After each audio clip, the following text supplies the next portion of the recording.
everybody. Welcome to Takeoff with John Clark. And it is Eagles Sunday night football action once again. And it's not Eagles Cowboys, but we've got Eagles Dolphins here on NBC 10. Cris Collinsworth will be coming to Philly. And I know you always love your trips to Philly. I love going to Philly. I mean, I'm not even kidding you. I've been doing this a while, so there's always a few interesting welcomes when I get there, which is fine. But I'll take that all day, over the alternative is some places they don't care, right? Or they don't care as much is what they care in Philly. So I'll take the passion all day long, whatever. Bring it on. Let's go. Let's have some fun. Oh, we will. And I'm sure you're seeing a little bit of Red October with all the Phillies fans going wild. And you got a Eagles-Dolphins game with two teams, 5-1 now. Is this one of those games where you think we'll really find out where each team is at? Absolutely. I think that this is, it's very easy to extrapolate this season out and go, okay, this is our Super Bowl, and I'm good with that, right? I'm okay with that. Now, certainly, Kansas City, Buffalo, Cincinnati. There'll be other teams that'll have a little something to say about it, as well as, San Francisco, Dallas, some others in that division or conference as well. So, but this one feels like one of those classic kind of matchups. It's this record-breaking Miami Dolphins offense throwing it all over the park, breaking runs for 70 yards. Everybody on the team, including the kicker, runs 4.3. And we just haven't seen anything. Probably the greatest show on turf, right? With the Rams was probably the last time we've seen anything quite like it. And Miami Philly on the other side, I always think of them as built around the offensive and defensive lines. They won a Super Bowl like that. They can overpower people. Don't know what the status of Lane Johnson is at this point, but it's a power team all the way down to the quarterback and Jalen Hurts with the tush push and all that sort of stuff. So this matchup to me feels really interesting. If Miami had a bit of an issue in the struggle against Carolina in the first half, it was just purely stopping the run. So a lot of sort of classic matchups in this one. So you must feel like you're watching the Dolphins. Maybe it's like in fast forward with their speed. And then this time the Eagles have got some injuries in the secondary. Is this kind of bad timing with the lack of cohesion in the secondary? Big time. Yeah. It's not the time that you want some of your better players not on the field. But what offsets that is a great pass rush. And certainly this is a team very capable of getting after the quarterback. Reddick, Sweat, those guys. I'm hoping that we get to see Jalen Carter in this game. I thought he was the best player in the draft last year, including the quarterbacks, including everybody. And I think he's sort of proven the point that he probably is coming out. So, it's tough from a secondary standpoint, but there's ways around that too. I mean, we've seen teams back in the day in Kansas City. What did they do with Tyreek? They played two deep safeties, and you can play a cover two and not put a lot of pressure on those cornerbacks. You can play some quarters defense. You can do some different things to try and work around the speed that they have and try to overpower them with the front seven. So you talked about that front that the Eagles have, especially the defensive tackles. Is Tua, though, getting the ball out pretty quick? Because he's only been sacked 6 times. Well, it's interesting that we all learn the hard way sometimes, right? And Tua, as great a player as he was in college, also sat behind that Alabama offensive line and had all day, and he got to make slow decisions.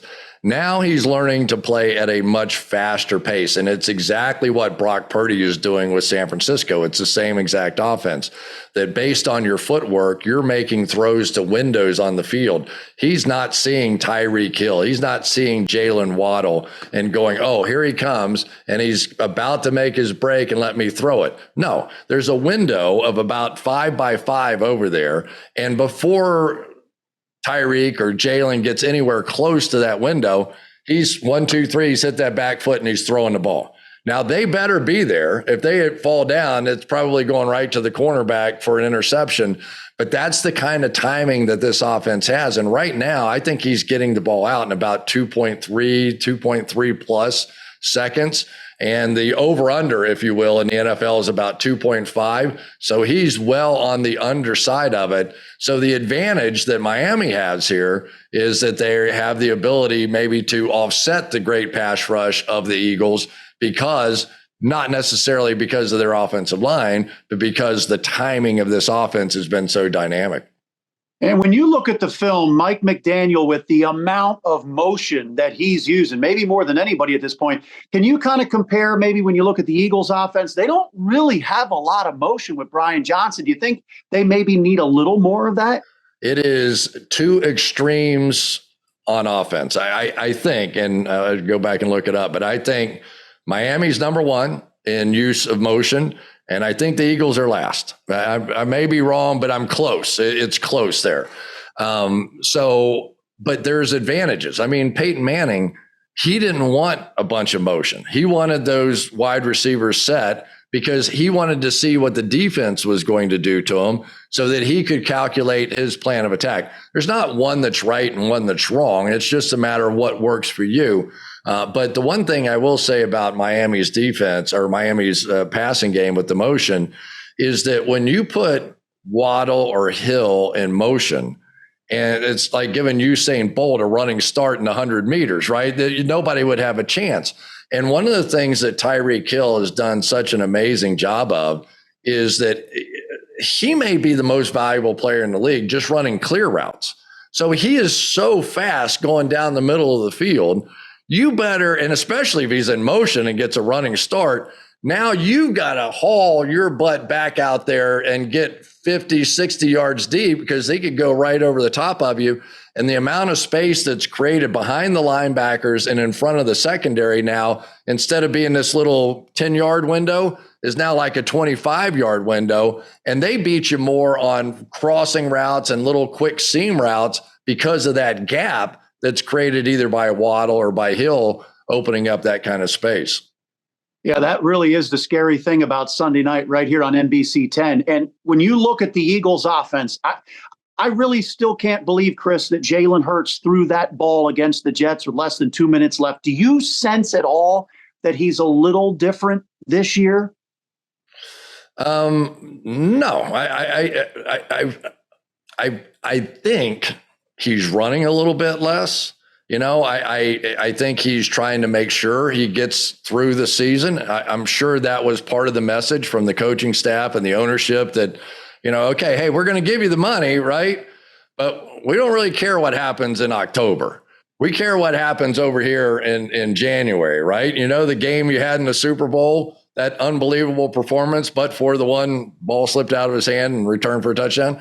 But for that one, as good a game as I've seen quarterbacked in the Super Bowl. I mean, Nick Foles was unbelievable too, but that's as good as you're going to get. So I think there's a balancing going on with him right now, trying to figure out, you know, his first instinct is, you know, I squat 600 pounds. I can run over defensive backs. Let me look at my first option. I don't like it. I'm going to take over. I'm going to take out and just run over a defensive back. And that's been a great option for him his whole life. And I do sense a little bit that he is being coached or taught to, hey, the most important thing here is we're going to win a good fair share of our games. We got to have you available in January. When we're making this run, now you want to take off and run. Now you want to go make those plays. Now you want to run over people. Fine. Same thing's going on in Buffalo right now. Josh Allen, same thing. I mean, he is trying to learn how to play the game where he's not running the football 10 to 15 times a game. It's hard to survive like that. Yeah, and you being a former receiver, you saw A.J. Brown and Jalen have that discussion a bunch of weeks ago. And since then, A.J. Brown has just taken over and he's getting a lot of targets. Devontae did get targets in this game against the Jets and he dropped some. But do you think the offense is just not in rhythm like it was last year, and that maybe it just takes some time to get there? What I mean is, like, you're looking for everybody. You're getting everybody involved. I think there's certainly a little bit of that. DeAndre Swift, for me, has offset some of that, though. I mean, that's a whole new weapon for him coming out of the backfield, and he's been really special so far. But yeah, it's a little different. I mean, you don't lose your offensive and defensive coordinator and not have a few changes come about. I mean, that's certainly going to be a part of this. So has it been the explosive nature of what we saw at times out of Philadelphia last year? I don't think it's been that. But I also really think it's so early in the process. I mean, we are really early in the season, even though it feels like I've already done 75 games this year. It is really early in the process. And for the most part, one of my things that I say all the time is that September doesn't count. September is now training camp. It really is. I mean, nobody's practicing in training camp. They're not hitting anybody. So they're figuring out their team in September.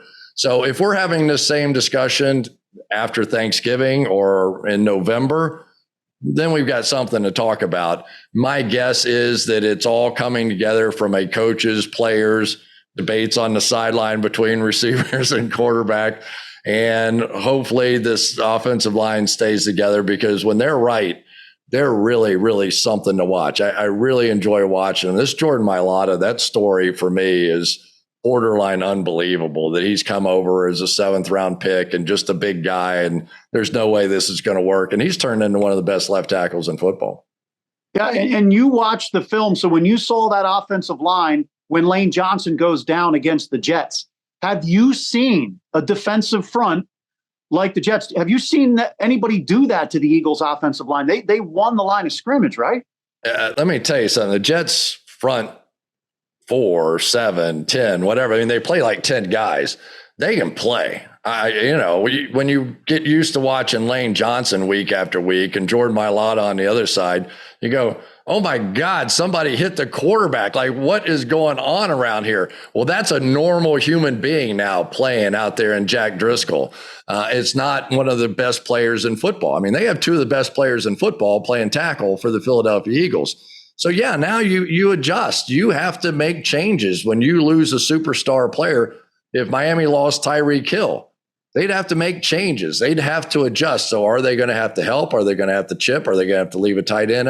Yeah, they're going to have to do some things to account for this, because Miami's pretty good off of the edge too. This kid, Andrew Van Ginkel, has come out of nowhere to really be a force rushing the passer. If you talk about Miami's defense, to me, the 2 edge players are really the key, and they've got multiple over there. Jalen Phillips coming back off of an injury as well, but Bradley Chubb is a monster in there. And generally, the way that they battle when a team starts running the football on them, they start crashing those guys in there, and they're bringing corners or safeties down to try and protect it. So strategically, this is going to be a really, really fun matchup to watch. And Jalen was under a lot of pressure against the Jets. And in his career and going back to college, he says he wears those scars from things that he's gone through. And so you're now going into a Sunday night matchup against Tua, coming off a loss, Tua, who took his job at Alabama. You meet with Jalen Hurts for all these games. How much do you think that sits inside of him, all these things built up? Everything sits inside of him. I've never met anybody quite like him. I mean, the intensity of that young man, I mean, he really has willed his way to this kind of contract and this kind of level and going to the Super Bowl. And, I just can picture him in the weight room just going, and that's for the guy who didn't do that, like this anger coming out of him.